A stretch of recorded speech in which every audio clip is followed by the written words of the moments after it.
रानी मछला अपने केश सुखाते हुए इसी जगह पर नजर आई थी। गिद्धनियों को इसी जगह पर दिखी थी और मछला को इसी जगह पर कैद करके रखा था। तो नमस्कार दोस्तों, आज हम आ पहुंचे हैं पथरीगढ़ के राजा ज्वाला सिंह के किले पर।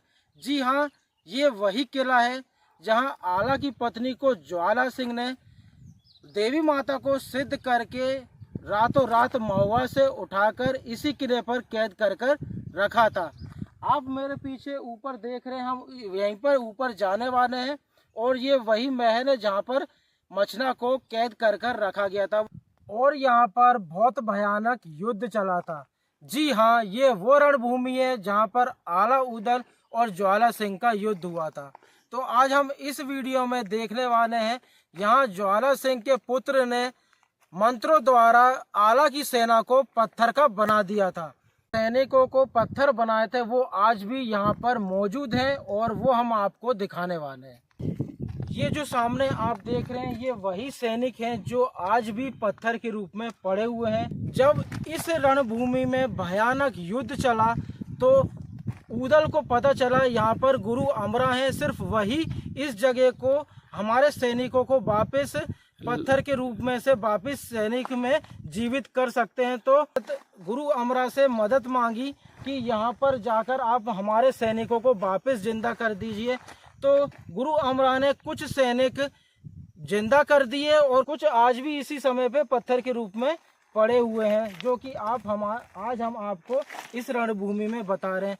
तो यहाँ पर जो है उस समय इतना भयानक युद्ध चला था, जो आज आपको इस जगह की हम आज आपको पूरी दास्तां बता रहे हैं। आगे चलेंगे तो गुरु अमरा का स्थान भी दिखाएंगे, जो कि 1000 साल वर्ष पुराना है और एक गौमुख है जहाँ से हमेशा पानी निकलता है। उस जगह पर पानी निकल रहा है कि नहीं निकल रहा, सबसे पहले हम इस जगह का पूरा ओवरऑल किले का आपको वीडियो बनाकर बताने वाले हैं। फिर उसके बाद हम उस स्थान पर भी चलेंगे और देवी माता के स्थान पे भी चलेंगे जहाँ पर ज्वाला सिंह ने देवी माता को सिद्ध कर दिए थे, और उसी जगह पर आज हम आपको ये पूरा कवर करके दिखाने वाले हैं।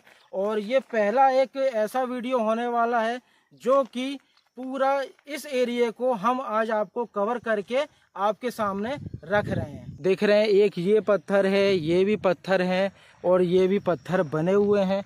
और जैसे जैसे आप इस जगह पर जाते जाओगे तो यहाँ पर वो पत्थर मौजूद आज भी दिखते जाएंगे। तो ये हजारों की तादाद में सैनिक हुआ करते थे और यहाँ पर युद्ध छिड़ा था, क्योंकि यहीं पर जस्ट ऊपर जो है वो रानी का महल है और मछला को इसी जगह पर कैद करके रखा था। तो चलिए अब हम किले के अंदर प्रवेश करते हैं और एक एक हिस्सा हम आपको दिखाते हैं। सामने आपको दिख रहा है, यही है वो रणभूमि। सामने की तरफ देखिए, क्या उस समय रक्तपात हुआ होगा, क्या उस समय खून खराबा हुआ होगा, क्या उस समय मारा मारी हुई होगी, ये आज तो हम सिर्फ अंदाजा ही लगा सकते हैं, पर उस समय जो है वो भयानक रूप होगा।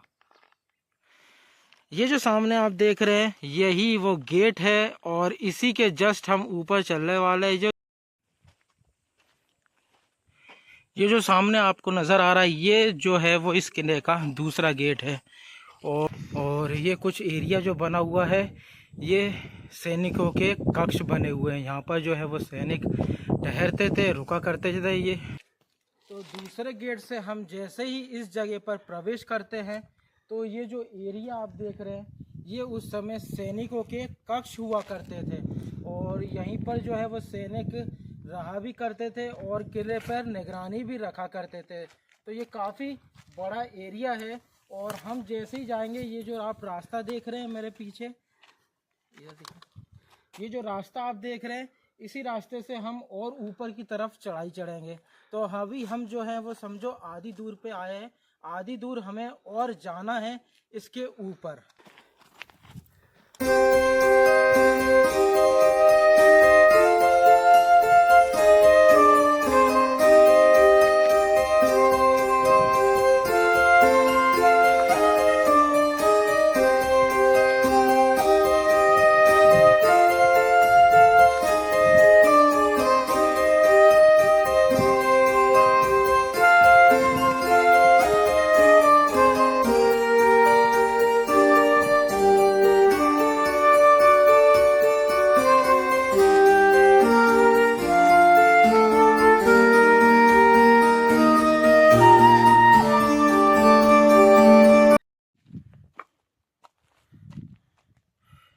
गाइस आप जो है वो अंदाज़ा लगा सकते हैं हम कितनी ऊंचाई पर हैं। कम से कम नहीं तो 500 फुट की ऊंचाई पर हम इस वक्त यहाँ पर खड़े हुए हैं। और ये जो आप देख रहे हैं नीचे भी बाउंड्रियाँ हैं किले की, और जो रास्ता वो जो दिख रहा है उस जगह से हम आए हुए हैं। पूरी तरीके से आपको ये जगह जो है हम अच्छे से कवर करके आपको दिखाते हैं एक एक हिस्सा। ओह बाप रे, काफ़ी थक चुके हैं हम। और ये कुछ सीढ़ियाँ जो हैं ये सामने की तरफ एक दरवाज़ा हमें ये दिखाई देता है। और जैसे ही हम अंदर की तरफ चलते हैं तो यहाँ पर शायद कुछ उस समय मूर्ति वगैरह रखा करती हो। ये छोटा सा हमें स्पेस दिखाई दे रहा है। और जस्ट यहाँ से हम जो है वो किले के अंदर जो है वो प्रवेश कर चुके हैं। और काफ़ी जो है वो सांस हमारी इस वक्त जो है फूल रही है, क्योंकि हम जो है 500 फुट की चढ़ाई चढ़कर आए हैं। और ये जो सामने आपको महल दिख रहा है इसी के हम अंदर हम जाने वाले। यहीं पर राजा ज्वाला सिंह ने मछला को कैद कर रखा था। तो ये जो आप देख रहे हैं काफ़ी बड़ा महल हुआ करता था।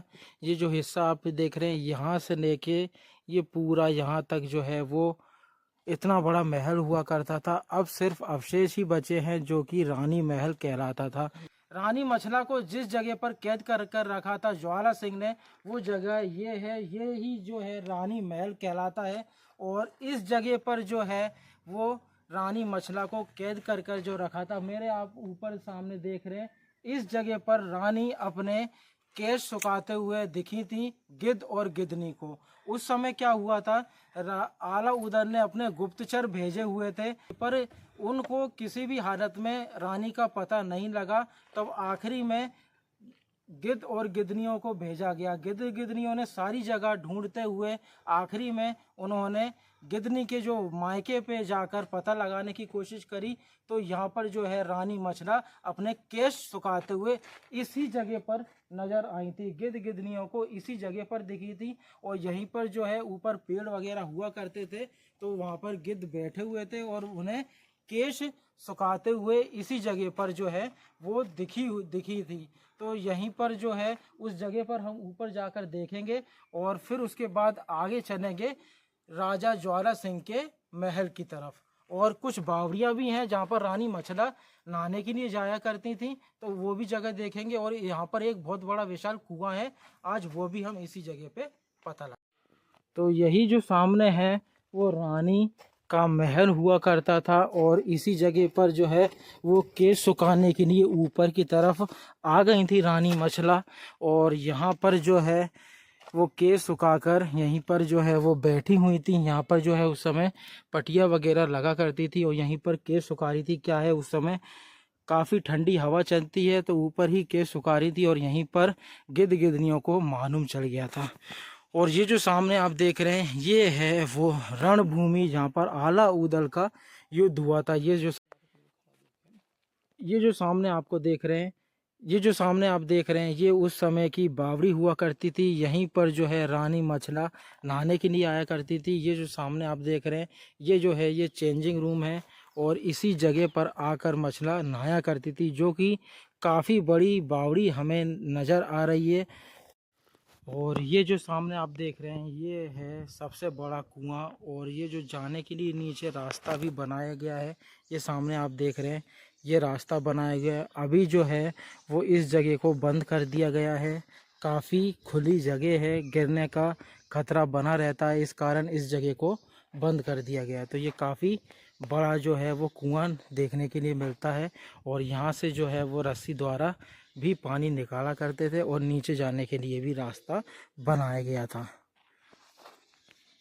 अब हम आपको दिखाएंगे इस किले की सबसे मोटी बाउंड्री, जो कि आपने कभी नहीं देखी होगी और ना ही कभी आपने अंदाज़ा लगाया होगा कि इतनी मोटी बाउंड्री हुआ करती है। तो पहाड़ी पहाड़ इस वक्त जो है वो हमारे सामने हमें दिख रहे हैं। ये देखिए पूरा जो एरिया है, काफ़ी ऊंचाई पर हम आ चुके हैं जी सामने आप जो देख रहे हैं ये है सामने वो बाउंड्री। आपको थोड़ा सा छोटी ज़रूर दिखाई दे रही होगी, पर जो है वो काफ़ी बड़ी जो है वो बाउंड्री है। और जितने हमारे घर में जितने अपने घर में रूम हुआ करते हैं 10 फुट 20 फुट, उतनी चौड़ी तो ये बाउंड्री है। सिर्फ बाउंड्री है जो कि 20 फुट की बाउंड्री है। 15-20 फुट की आराम से ये बाउंड्री होगी। ये देखिए जो कि पूरी तरीके से ढह चुकी है और नीचे पूरा मलबा जा चुका है। अब हम जो चल रहे हैं वो राजा महल की तरफ चल रहे हैं। आप देख रहे हैं ये ही है राजा ज्वाला सिंह का महल, और काफ़ी बड़ा महल है। और इस जगह पर मैं आपको बता देता हूँ, इस जगह पर कचहरी भी लगा करती थी। ये जो सामने आप जो जगह देख रहे हैं ये है कचहरी की जगह। इस जगह पर पूरी कचहरी लगा करती थी। इस जगह पर राजा का महल बना हुआ था, कमरे बने हुए थे जो कि काफ़ी अच्छे बने हुए थे उस समय। और ऊपर मंजिल भी हुआ करती थी जो कि इस समय पूरी ढह गई है। और बीच में जो है ये यहाँ पर राजा का स्थान हुआ करता था, और जनता वगैरह भी यहाँ पर खड़ा रहा करती थी। और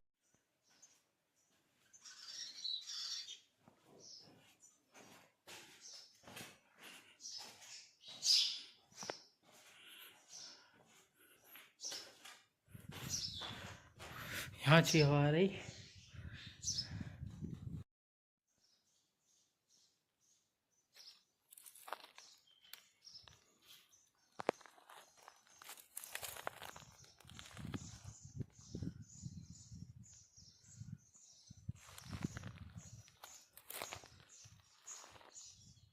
हम जो चलेंगे वो गुरु अमरा के स्थान पर चलेंगे।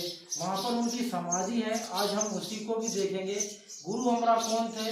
आला उदल की सेना को जब पत्थर बनाने के बाद जिस मंत्र से छुड़ाया गया था वो आला उदल के कुल गुरु थे, गुरु अमरा। तो उन्होंने ही उनको पत्थर से आजाद किया था, उनकी सेना को। तो आज उनका ही स्थान हम देखने के लिए चल रहे हैं, जो कि यहाँ से 1 या 2 किलोमीटर की दूरी पर होगा। तो आज वो भी स्थल है, उस स्थान को आज हम कहते हैं आम को। सामने आप देख रहे हैं यही गुरु अमरा का स्थान है। यहीं पर बैठकर वो तपस्या करते थे, और इस जगह को आम को इसलिए भी कहा जाता है, यहाँ पर काफ़ी मात्रा में आम के पेड़ लगे हुए हैं। ये जो चारों तरफ ये आपको एरिया दिख रहा है ये सारे जो है वो आम के पेड़ लगे हुए हैं, इसीलिए इस जगह का आम को नाम पड़ गया। बीच में मैंने आपको वो तालाब दिखाया था जिसके अंदर कछुए वगैरह भी रहते हैं और मछलियाँ वगैरह भी हैं। तो चलिए अब हम वो स्थान सामने आपको दिखाते हैं।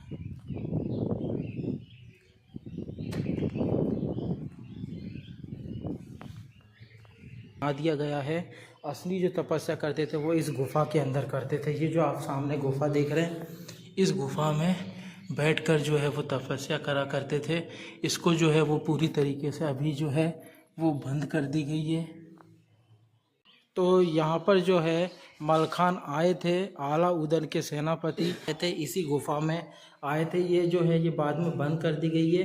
इस गुफा के अंदर बैठकर जो है अमरा गुरु जो है वो तपस्या किया करते थे। 7 दिन तक के उनका इंतज़ार किया। इंतज़ार करने के बाद जब 8वें दिन आए तो वो कह रहे अभी मुहूर्त नहीं है। तब मलखान गुस्सा होकर उनसे बोले कि तुम्हें चलना ही पड़ेगा। गला पकड़ के इनका कहते हैं तुम्हें चलना ही पड़ेगा। तब गुरु अमरा कहते हैं हाँ कुछ ज़रूर बात है, अब हम चलकर देखते हैं। तब वो वहाँ पर पथरीगढ़ गए थे, और वहाँ से जो है जो उनकी सेना थी पत्थर की, उन्हें वापस जिंदा कर दिया गया था। कुछ कर पाए थे, कुछ नहीं कर पाए थे। तो कुछ इस तरीके से इस जगह की कहानी जो थी वो निकल कर आती है। और ये जो सामने आप देख रहे हैं यही है गौमुख। इस वक्त जो है इस जगह पे पानी नहीं आ रहा है, और ये सामने आप देख रहे हैं ये पूरा पानी इसी तरीके से ऐसा ही बहता रहता है और नीचे की तरफ निकल जाता है। कुछ ऊपर से आ रहा है पहाड़ की तरफ से, और ये जो सामने आप देख रहे हैं ये हमेशा ऐसे ही भरा रहता है। इसके अंदर मछलियाँ भी हैं। तो आई होप गाइस ये वीडियो आपको अच्छा लगा हो तो प्लीज़ लाइक करिए, शेयर करिए, कमेंट में मुझे ज़रूर बताइए। मिलते हैं अगले ब्लॉग में, तब तक के लिए गुड बाय, जय हिंद, जय भारत।